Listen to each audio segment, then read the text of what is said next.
l'organisation, que ce soit du département, que ce soit de l'université.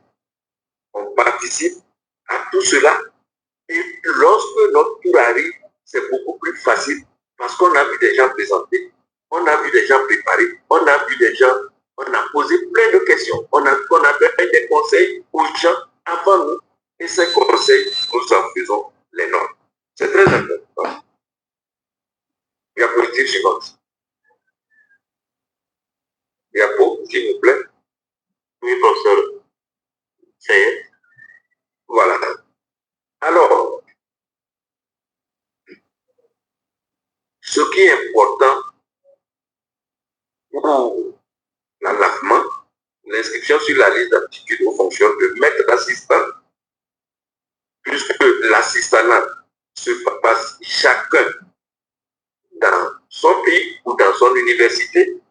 Il y en a qui passent les concours, il y en a qui ne passent pas les concours, qui recrutent sur dossier. Donc, ce qui est important ici, c'est de faire en sorte que lorsque vous allez au concours de maître assistant, vous soyez sur le côté A. Et cette côte A, nous allons voir l'importance que cela a dans la candidature au concours d'agrégation. Diapositive suivante. Il faut comprendre que le CAMES a mis à notre disposition un guide d'évaluation des enseignants, chercheurs et chercheurs. Et c'est le niveau guide 2024-2028, donc qui est de rigueur. Le guide change et la rédaction de ce guide s'est faite avec la contribution de toutes les universités, de tout le monde, de toutes les disciplines. Donc, je remercie Dr Cissé pour avoir dit un mot à tous les anciens, quelle que soit leur spécialité, à toutes les universités. Diapositive. Donc, ce guide, nous devons lire et relire ce guide.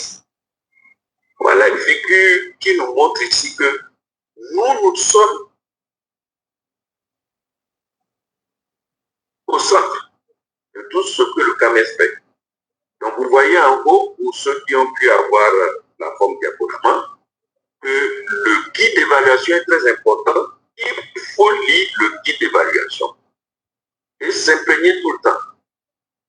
Alors, lorsqu'on lit le guide d'évaluation et qu'on prépare son dossier, si on n'est pas encore pré-inscrit, on doit faire cette préinscription et avoir son espace pour déposer son dossier.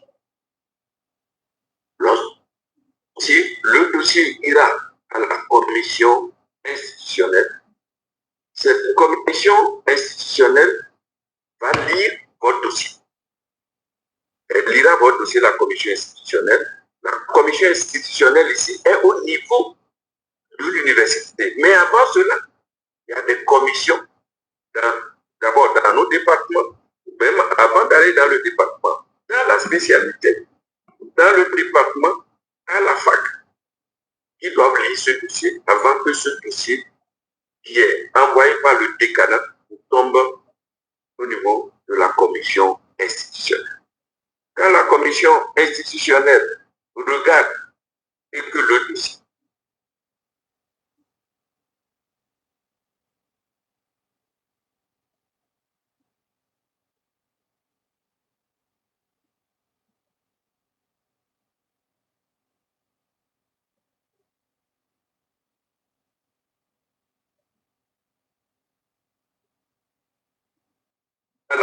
la transmission institutionnelle, lorsque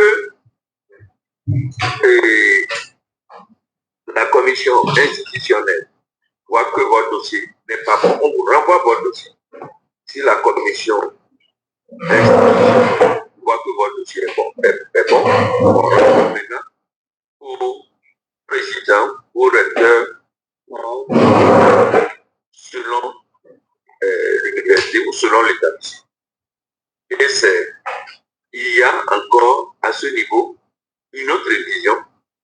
On contrôle encore un certain nombre de choses ce n'est pas bien, on vous renvoie encore le dossier, mais si c'est bien maintenant, puisque vous avez une autorisation de préinscription, on envoie le dossier maintenant au CAMES et le CAMES vous répond, j'ai reçu votre dossier.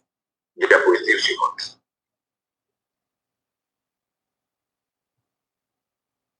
Donc, si le CAMES retient, vous répond, j'ai reçu votre dossier, c'est là où les bonnes choses vont commencer. Vous pouvez alors commencer l'inscription sur la liste d'aptitudes aux fonctions de maître assistant. C'est très important parce que, je l'ai dit, il faut faire tout pour avoir la cote A ici, afin de permettre d'être à l'aise pour le concours dans l'évaluation. Diapositive suivante. Nous allons voir maintenant un certain nombre de critères très rapidement pour qu'on puisse être inscrit diapositive sur la liste d'aptitudes aux fonctions de maître assistant. Vous voyez le diplôme de base, c'est très important. Quand on est de la médecine humaine, c'est diplôme d'état de docteur en médecine. Quand on est pharmacien, c'est diplôme d'état de docteur en pharmacie. Quand on est chirurgien dentiste, c'est diplôme d'état de docteur en chirurgie dentaire. Quand on est médecin vétérinaire, c'est diplôme d'état de docteur en médecine vétérinaire. Il faut que cela soit clair pour les paramédicaux. Pour le moment, les paramédicaux ne sont pas acceptés au niveau du CAMES. Même ceux qui ont un doctorat ou même PhD dans leur spécialité de paramédicale, ils n'ont pas encore accès au CAMES. Donc, ce n'est pas la peine que ces gens-là se bousculent en disant je vais déposer mon dossier. Alors, les diplômes complémentaires de la spécialisation, le diplôme qualifiant, vous savez, c'est les DS 4 ans. Donc, pour le doctorat de spécialité, doctorat d'état, thèse unique, etc. Et c'est les mêmes pour tout ce monde. Médecine humaine, pharmacie, chirurgien dentaire, médecine vétérinaire, diapositive suivante. Alors, lorsque vous remplissez donc, ces conditions, vous devez également fournir le rapport de la soutenance de votre DS, de votre thèse, voire le rapport confidentiel de la soutenance de thèse d'exercice dans le dossier de la candidature. Diapositive suivante. Il ne faut jamais oublier ces instants et ces papiers, c'est très très important et c'est pour ça que les gens sont là pour vous aider. Alors, les conditions ont changé actuellement pour être maître assistant. Dans le nouveau guide, il faut au moins 12 articles, quelle que soit sa spécialité, pour les disciplines cliniques. Il faut au moins 6 articles pour les disciplines fondamentales et les sciences pharmaceutiques. Alors, lorsqu'on veut avoir au CAMES un diplôme ou l'inscription sur une aptitude avec 2 spécialités, on est obligé d'avoir autant d'articles dans l'une et dans l'autre spécialité. Par exemple, de la chirurgie thoracique et cardiovasculaire. Si vous êtes chirurgien thoracique, vous devez avoir au moins 12 articles en chirurgie thoracique. Si vous êtes chirurgien cardiovasculaire, vous devez avoir au moins 12 articles en chirurgie cardiovasculaire. Mais si vous voulez une attestation pour les deux, vous devez avoir chaque côté. Pour les anatomistes, c'est 6 articles en anatomie. Mais s'il y a une discipline clinique qui s'accompagne, donc il faut au moins 6 articles aussi dans la discipline qui accompagne. Diapositive, s'il vous plaît.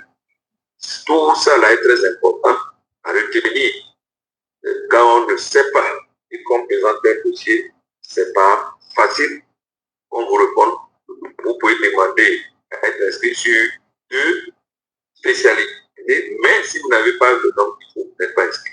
Le rang utile dans le nouveau papier, c'est 50% du nombre de publications existantes. Premier, deuxième, troisième.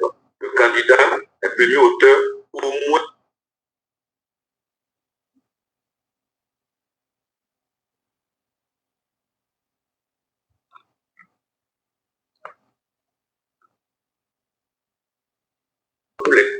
5.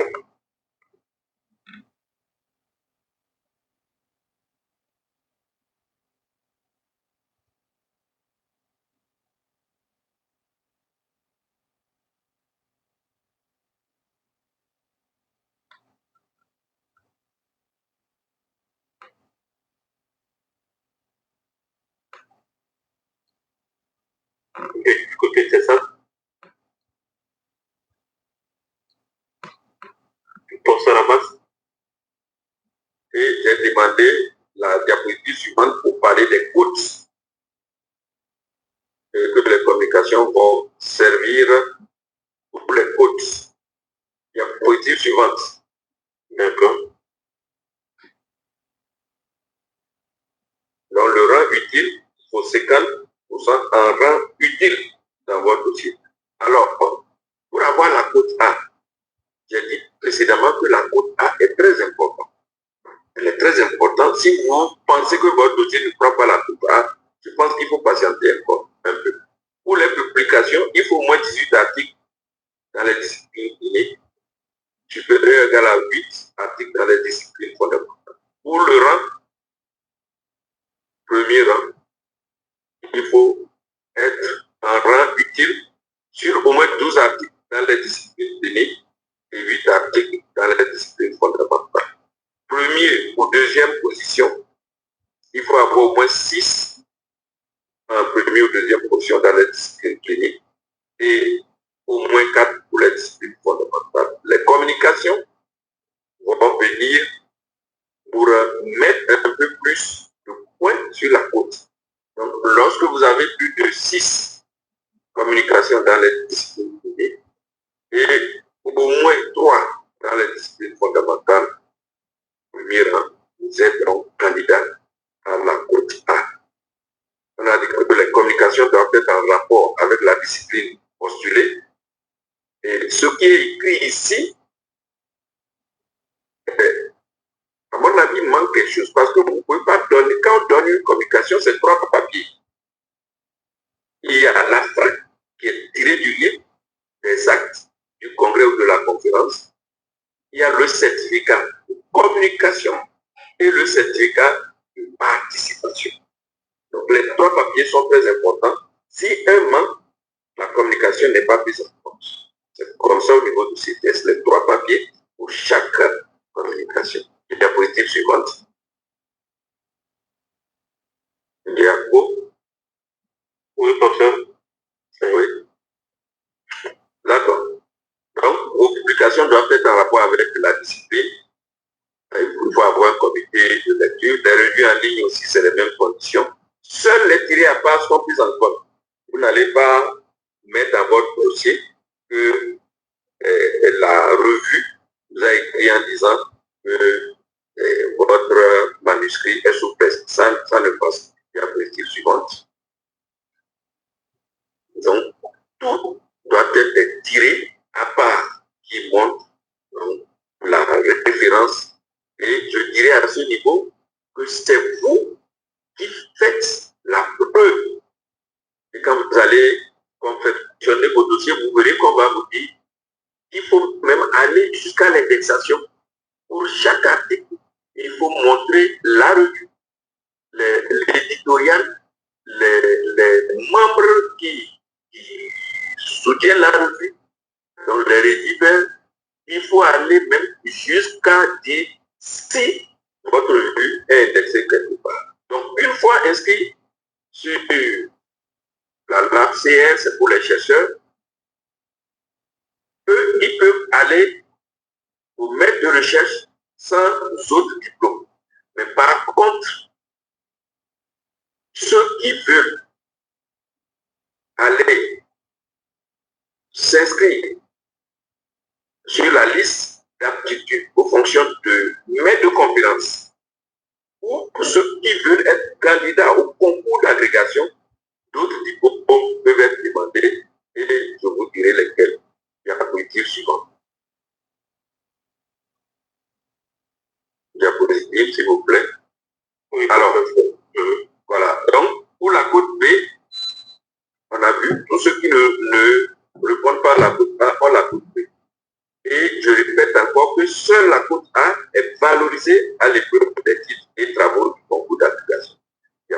suivante. Lorsque vous réussissez à vous inscrire sur la liste d'aptitude aux fonctions de maître assistant, vous devez choisir soit faire candidature au concours d'agrégation, soit la voie longue ou la voie de l'alarmement. Mais moi, je ne vous conseille pas cette voie. Cette voie a été corsée exprès. Elle dure trop longtemps. Je pense que j'étais encore au niveau du CTS. Quand les ministres des enseignements supérieurs ont demandé à la section médecine et pharmacie, etc., que pourquoi les autres font la voie longue et pas nous. Donc, la réponse a été simple. Nous allons faire la voie longue, mais nous l'avons corsée. Elle est très difficile parce qu'on ne comprend pas comment un médecin ou un pharmacien ou un vétérinaire ne veut pas passer devant ses pairs pour présenter son dossier.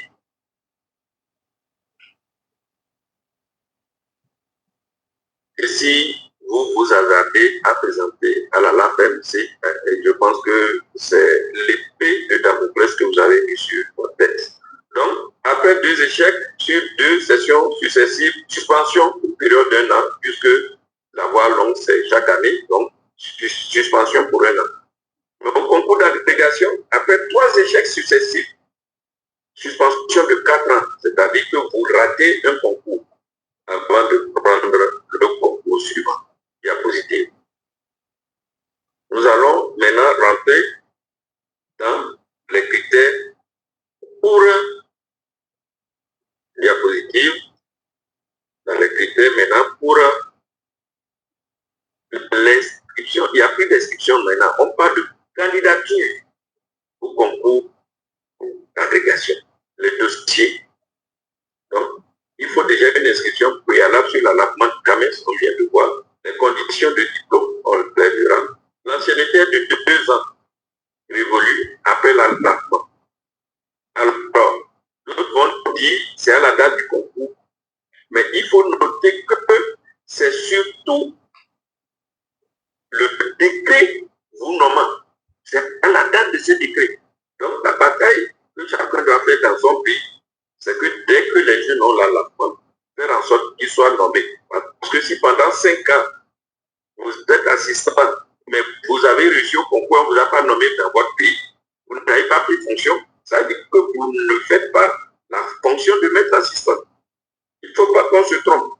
Il ne faut pas compter la date de votre réussite au CAMES, mais c'est la date à laquelle votre pays a entériné cette réussite et vous a donné le papier que vous êtes maître assistant et a écrit que vous venez de commencer maître assistant. Diapositive suivante.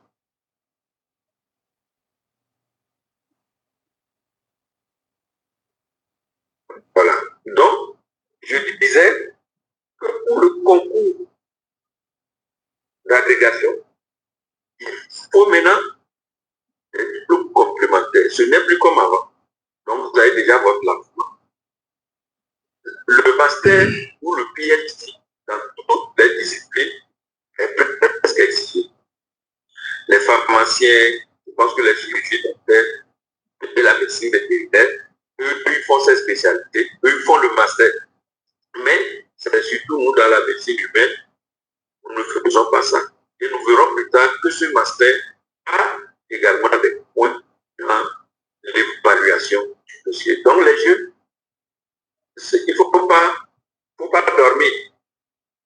Il faut aller faire un master qui a un peu rapport avec votre discipline ou un PhD. Diapositive suivante. Vous allez voir que le master vaut, lors du concours, oui, la diapositive qui suit, vaut de l'or lors du concours. Vous voyez, c'est la grille unique des titres de travaux. Ça. Lorsque vous êtes maître assistant, quand vous êtes à la côte, quand vous avez la côte A, vous avez 3 points. Quand vous allez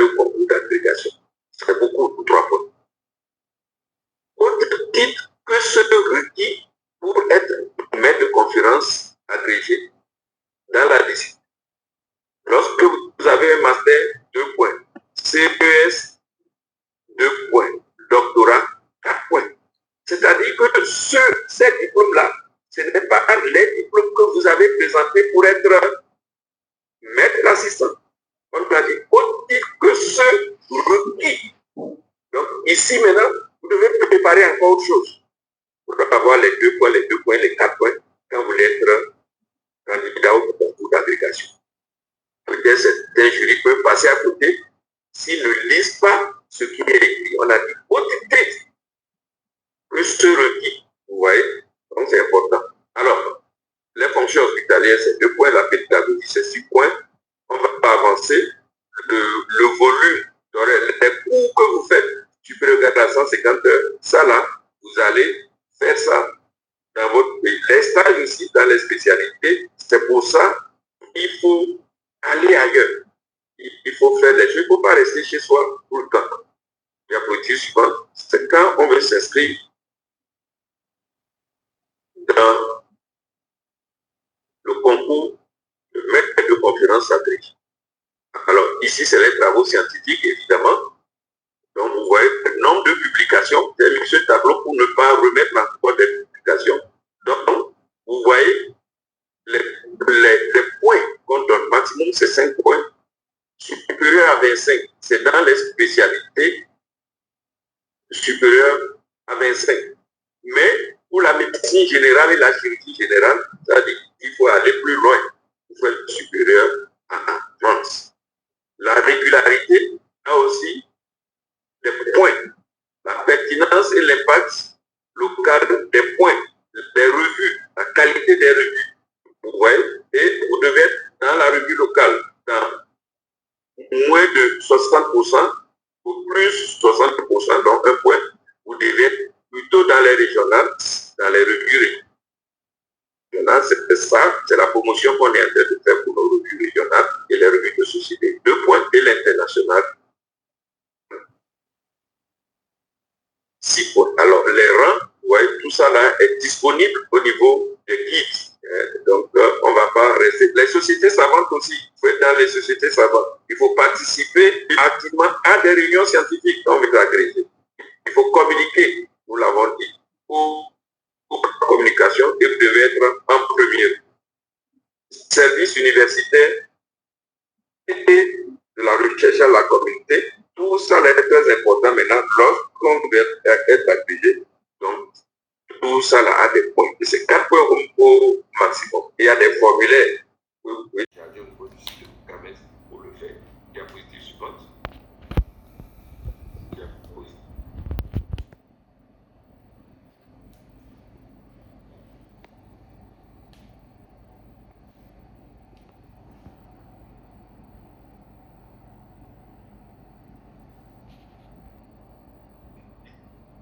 Oui, je sais. Si ça se coupe, je reste connecté avec mon téléphone et je vais parler. Et vous mettez le téléphone pour que ça marche. D'accord?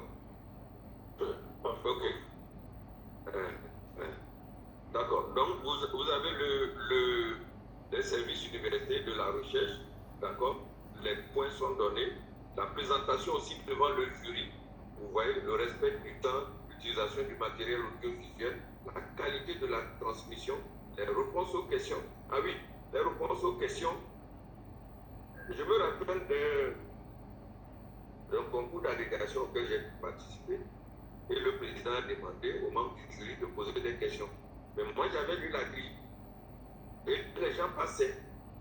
Ils disent non, je n'ai pas de questions au TT. Je n'ai pas de questions au TT. Et j'ai dit non, on ne peut pas avoir de questions. Ça va pénaliser les jeunes.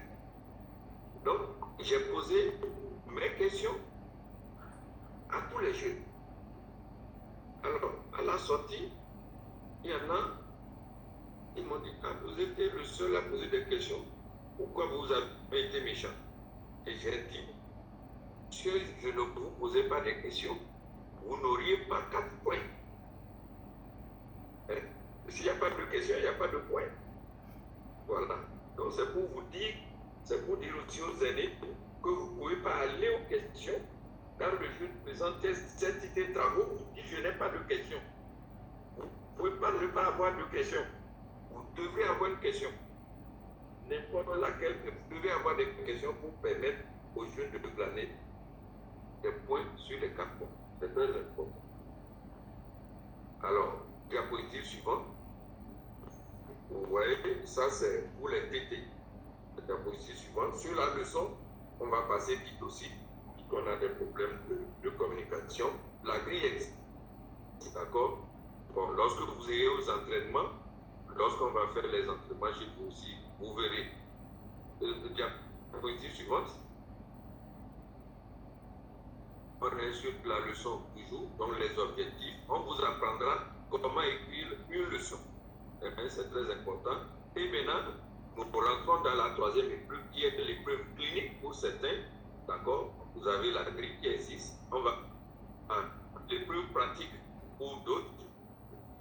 Bioclinique générale, s'il vous plaît. Mais là encore, vous voyez, pour certains, on a laissé le soin au jury de donner les notes de côté diapositive.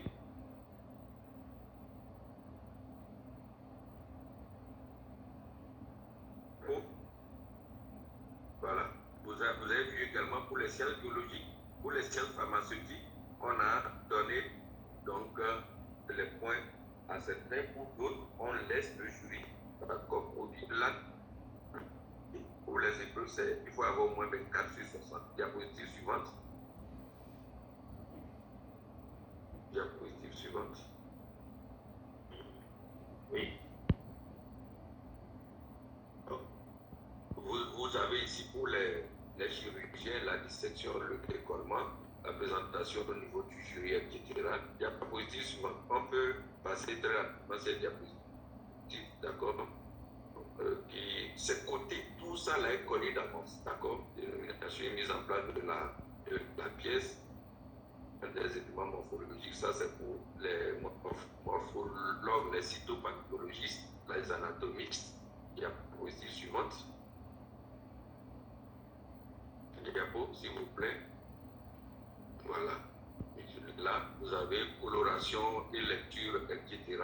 Donc, c'est côté, tout ça là est bien connu. Donc, on dit du jury, donc d'harmoniser, surtout de sanctionner les oublis, les erreurs inacceptables, pouvant mettre en péril le transfert scientifique et pédagogique et donc avoir un préjudice sur le malade et la prise de décision doit être justifiée. Donc, vous avez pour les 3 épreuves des grilles de notation. Diapositive suivante. Et c'est le jury qui note. Diapositive.